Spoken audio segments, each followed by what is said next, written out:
மனிதனை மண்ணறைக்கும் மிருகத்தை உணவுத்தட்டுக்கும் மாற்றக்கூடிய மோசமான விஷயம்தான் கண்திருஷ்டி என்பது. கல்லடிப்பட்டாலும் கண்ணடி படாதே என்று சொல்வார்கள் அல்லவா?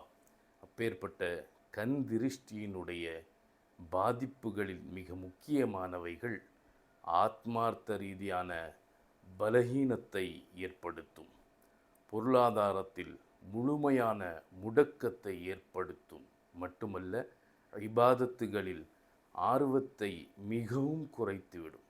இதுபோன்ற கண் திருஷ்டியினுடைய பாதிப்புகளிலிருந்து நாம் நம்மை தற்காத்து கொள்ள குறிப்பாக மக்ரிப் தொழுகையின் பின் சுன்னத்தில் சூரத்துல் ஃபலக், சூரத்துல் நாஸை வழமையாக ஓதி வாருங்கள்.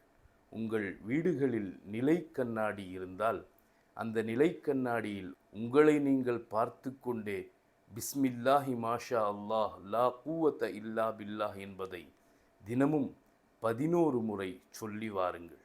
மட்டுமல்ல, நீங்கள் அடையவிருக்கும் லட்சியங்களையும் நீங்கள் அடைந்த வெற்றிகளையும் யாரிடமும் சொல்லாதீர்கள்.